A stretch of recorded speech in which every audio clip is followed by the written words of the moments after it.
नमस्कार, मी सटम. तुम्हाला माहिती नसेल तर सांगतो. आतापर्यंत भारताचं आणि मालदीव मनोमिलन किंवा गोड गुपित झालेलं आहे.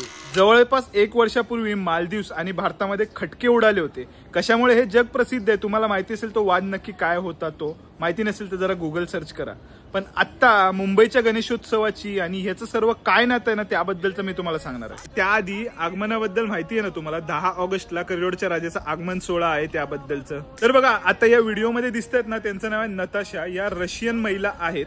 त्या मुंबईमध्ये आल्या होत्या विजाच्या कामासाठी. त्यावेळेला त्यांनी मुंबईचा गणेशोत्सव पाहिला होता, पण त्यांचा प्लॅन त्यावेळेला मालदीवला जायचा होता. त्यासाठी त्यांनी विजा अप्लाय केला. त्यांना विजा सुद्धा मिळाला. पण ज्या वेळेला त्या मालदीवच्या विमानतळावर पोहोचल्या आणि त्यांच्या हातामध्ये बाल गणेश होता, हे सर्व गोष्टी पाहून मालदीवच्या तिथल्या सिक्युरिटी ऑफिसरनी सांगितलं, एक तर तुम्हाला या बाल गणेशाला ट्रॅश बिन मध्ये, म्हणजे काय ते तुम्हाला माहिती असेल, टाकावा लागेल, नाहीतर तुम्हाला मालदीवमध्ये प्रवेश मिळणार नाही. कारण मालदीव हा मुस्लिम राष्ट्र आहे, जिथे अशा प्रकारच्या गोष्टींना परमिशन नाही. पण या नताशाबद्दल थोडंसं सांगायचं झालं तर, या नताशा ज्या बाई आहेत ना, त्या गणपतीला आपल्या स्वतःचा मुलासमान मानतात आणि त्यांना बिलकुल ही गोष्ट मान्य नव्हती. मग त्यांनी विरोध केला. त्यावर प्रत्युत्तर त्यांना असं मिळालं की तुम्हाला जेल होऊ शकते किंवा मग तुम्हाला डिपोर्ट केलं जाऊ शकतं. आणि कर्मधर्म संयोगाने त्यांना डिपोर्ट केलं गेलं. त्या परत एकदा मुंबईमध्ये आल्या, कारण गणेशोत्सव त्यावेळेला सुरू होता आणि एकंदरीत गणेशोत्सवाचा माहोल पाहून त्यांचं उत्तर हेच होतं.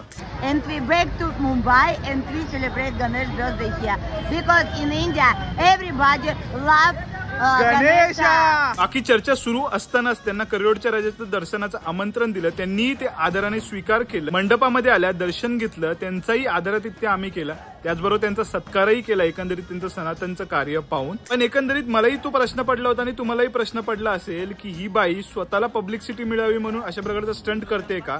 तर बघा, तसं नाहीये. त्यानंतरही मी त्यांचं इंस्टाग्राम अकाउंट फॉलो केलं आणि ही गोष्ट माझ्या लक्षात आली की कुंभमेळ्याच्या वेळेला सुद्धा जे परदेशी नागरिकांची स्टोरी व्हायरल झाली होती, त्याच्या पोस्टरवर ह्याच महिला होत्या आणि त्यांच्या हातामध्ये बेबी गणेशा होताच. तर जगाला आपल्या सनातनचं आणि एकंदरीतच उत्सवाचं महत्व कळलेलं आहे. तरी प्रत्येकाला ज्यांना अजून डाऊट असेल त्यांनी अशा प्रकारच्या स्टोऱ्या शोधून काढा आणि पहा, म्हणजे तुम्हाला नक्कीच कळेल. नाहीतर आपल्याला फॉलो करायला बिलकुल विसरू नका, कारण जवळपास थोड्याच काळामध्ये अजून तुमचा वेगळ्या प्रकारचा जो भ्रम असेल ना, तोही दूर होईल.